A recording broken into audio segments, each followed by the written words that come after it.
Okay, welcome back to Take 3. We were talking about the Modi government and its 3-month record in its third term in the first segment. Now let's talk about one dominant issue. It's been in the news cycle for the better part of the last 3 weeks.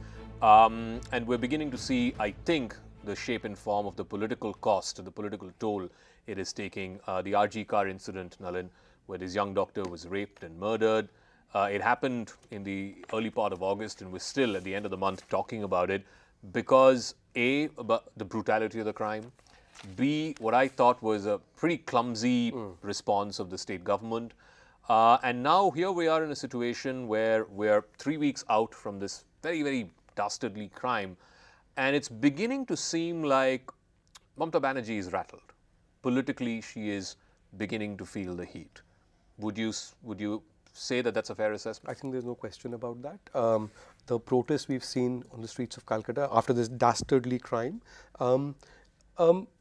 See, opposition is not new in Calcutta, in Kolkata to Mamata Banerjee. But the scale of what's happening, the Bhadralok coming out, also the statement she made yesterday that if Bengal burns, then so will Assam, so will Tripura, so will Delhi, and so on. That statement, I think, is of a different ilk from other statements in the past. You think that betrays a sense of nervousness or it seems like that. It seems like that. It seems like she's under pressure. I think there are also issues within the Trinamool Congress in the response to this. So there is certainly she's got her back against the wall right now. Now but there is also a thing happening that the longer violence goes on, there is also a thing that the pendulum can also swing the other way, because students have also been trying to make it apolitical. It's been about the issue, but more political it gets, it's anybody's guess which way it goes. So this is the funny thing, right? She has 215 MPs in a house of 294, and yet you look at what's happened over the last 3 weeks, and it seems like she's sort of precariously floating along. Modi is looking weak, Mamata is looking weak. I mean, one from a position of strength, one from a position of indecision. Is it because I would love to. What's happened in Bangladesh? I mean, you have a leader who's in power for 15 years, and then suddenly overnight, in a span of a few weeks, she's out. I would love to agree with the two of you. But I wrote a piece called Sandesh Khali Couldn't. Will RG core horror dent Mamata's image? Look, Mamata has been counting on the woman vote in Bengal, right? 53% of the women, depending on which statistical analysts you look at, will tell you a vast majority of women vote for Mamata ji.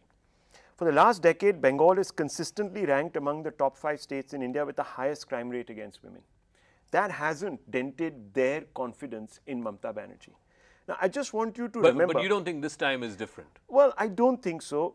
Look, first of all, you pay a cost only when polls happen. Of course. Polls are going to happen 2.5 years from today, right? There's a lot of time. A lot of things change in 2.5 years. Mr. Modi did a fantastic job by all accounts, anecdotally, in getting the vaccine out there. COVID, people thought that was really going to serve him well. Did that? Actually, no. 2.5 years later, you saw what you saw. Look, I think, remember one thing, Mamata's connect with the people of Bengal is very different from the connect that usually politicians have. She's always known for agitprop politicians. Her connect is very direct. She's seen as one of them.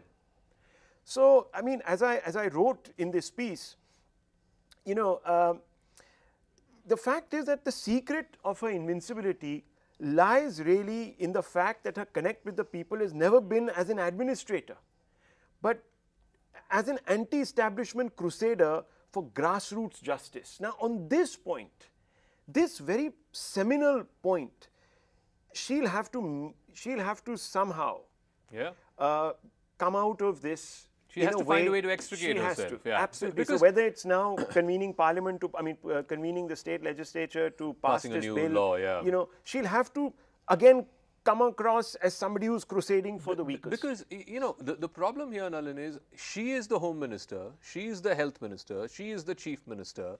And when you have this almost a spectacle, if you will, of her taking out a Padyatra demanding justice for the victim, I mean, who are you fighting against? I mean, you are the establishment. As Rahul said, you are no longer an anti-establishment figure. I think the word that you use, spectacle, for going on dharna against your own government. Exactly. I mean, but I want to respond to Rahul made a very interesting point about elections being a long distance away and the larger enduring popularity of Mamata Banerjee and a deep presence in the Bengali psyche. That is correct. However, what we're looking often in politics, it's also you look at inflection points where things start changing, right? When Mamata, after all, left was considered impregnable. Correct. Mamata broke the citadel of the left after Nandigram. And not many people realize that it is going to make that huge shift. When it collapses, right? So Bengal has been known to have those kind of power transitions. Now, is this a moment like that? We don't know. I mean, could it be the beginning of that? Possibly, we don't know.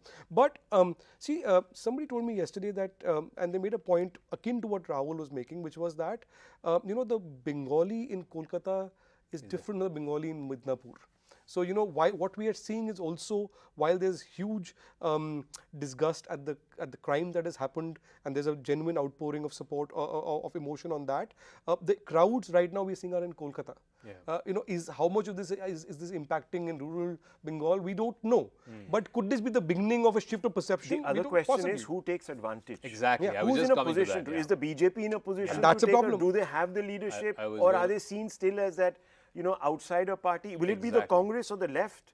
I don't know. The BJP has a problem. When Nandigram happened, She's a grassroots you politician. had a face, you had a political persona on the other side, whether you agreed or disagreed with her, who was saying that what is happening is wrong and I'm fighting against that wrong. Right now, all the people who are fighting against it, obviously the students are fighting against it, they are the ones who are at the forefront of it. But politically, who gains advantage? It's a bit of the chicken and egg situation that the BJP has here in Delhi, right? Why can't they take on Arvind Kejriwal?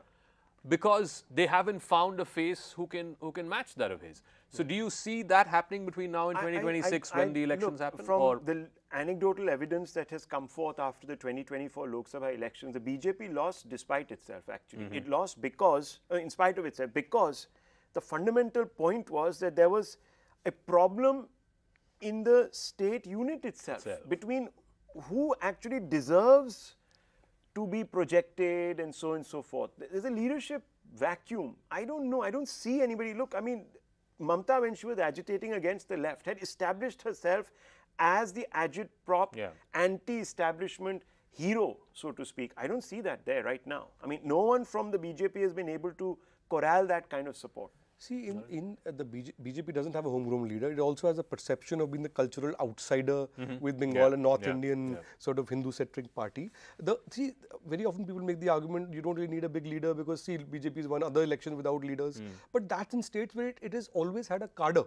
So, you can still override. In a state where you're a challenger party, you've never had any history of support and so on, the BJP's support base against Mamata became because it became the party of the anti-establishment, of dissent against Mamata. And it was driven by, largely led by turncoat from the Trinamool Congress. Once that pendulum started shifting, it is still in search of a leader, of a homegrown leader who can be the face of this. Now, which still leaves the field open for the left and for the Congress. Interesting. So let's see how this plays out in Bengal, because I think it'll have a bearing, if at all, what we are seeing, the political vulnerability of Mamata Banerjee, whether that actually makes a difference in the elections 2 years from now, we'll have to wait and see. And whether the BJP or the left or Congress, whoever it is in the political opposition space is able to capitalize on that, or will Mamata continue to steamroll her way for a fourth term? We'll leave it at that. Thank you very much, Nalin, for joining us as a guest host this week on Take 3. I hope you had a good time. Absolutely. And Rahul, as always, thank you for joining us. Thanks.